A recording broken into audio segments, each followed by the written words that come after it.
Right, welcome to number 3 of the series of short and thought-provoking videos that I'm shooting throughout this week, one a day, where, well, potentially, if you've watched them through, maybe at the end of it all, at the end of the week, we might all end up coming to exactly the same conclusion. Now, maybe we do or maybe we don't. I don't know. But if you'd like to comment further, and in a safe and respectful environment, please feel free to join us in that private Facebook group. There'll be a link below. It's all free, of course. And just press more. It's in the show notes. Now, in today's video, I'm going to be asking the question, is it possible that in regards to golf, we've never understood things right at the root cause? And could it possibly be like the medical industry, where the more money we spend in ways to treat only our symptoms, the sicker we're all becoming? Right, to kick this off, what I'd like to do is take you back once again 400 years to when golf first started, and that exchange between the bad player and the expert, where the bad player was seeking advice with his game. And what I'm hoping that we might at least eventually see is just how much this is decided of the things that we do today.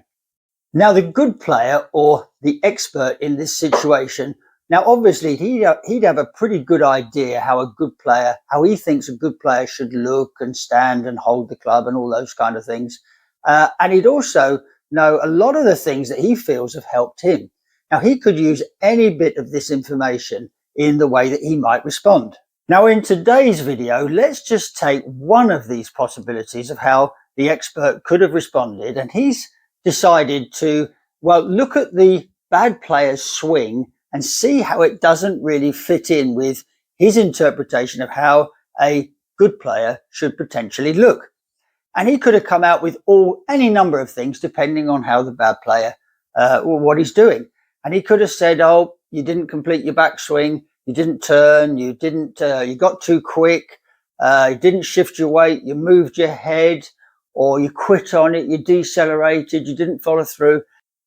And as any one of these things don't happen on every single shot, it's almost certain that the root cause of why you didn't complete your backswing, why you got too quick, or whatever, was in fact doubt, anxiety, and tension. Now, we could take one step further by understanding actually what an incredibly difficult game the game of golf is. And of course, if we're not able to deliver the club head efficiently, in other words, if we're not able to pull this kind of shot off very often, then it's a perfectly reasonable human response to get anxious and doubtful. Now, if we're able to turn the tables and put the odds in our favor by learning how to deliver the club in an efficient way, then we're less likely to suffer from that doubt and anxiety. So that's where we're sort of coming to. But I'd also like to show you how any of these tips and any of this information could never possibly help anyway. Now, to potentially explain this, I'd like to tell you about a conversation that I once had a few years ago with actually a very well-known tour player. Now, for obvious reasons, I'm not going to mention his name, but what had happened is he'd really bought into the real latest technology of biomechanics, and he was telling me how they'd measured him on this computer equipment or whatever it was, and they turned around to him and said, your hips are moving I'm making up this figure, obviously, 0.00014 of a second too quick in relation to the speed of your upper body. Now, he'd really thought this was some kind of revelation and some kind of positive effect. Now, the first thing is I would have said this was wrong on so many different levels that I couldn't possibly go into them all today anyway. But also, what was he supposed to do with this bit of information? How could this potentially help him in any shape, way or form? What was he supposed to do? To slow his hips down to 0.00 whatever of a second slower? Or was he supposed to speed up his upper body by 0.00 whatever of a second faster? What could he do with this information? And in fact, You know, it never really made any sense to me anyway, because if I looked at the build of this guy, he actually was pretty tall with extremely unusually long legs and a short torso. So it would have made sense that actually he would have had a completely different reading to most players with a different build anyway.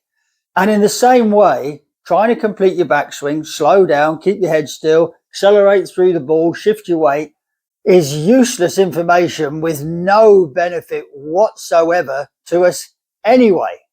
Sometimes we might see it as helping us for a short period of time, but there lies the illusion and something that we've carried with us for the past 400 years. But at the end of the day, none of these things are ever going to help you to become a great player. And it's really understanding things right at the root cause is, well, the road to success.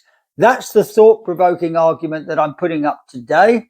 And of course, if you want to discuss any of these things further still in that group, you're welcome in a safe environment. You're welcome in the Facebook group where there's that link below. So that's it for today. And thanks for listening. And we'll see you in tomorrow's video, hopefully.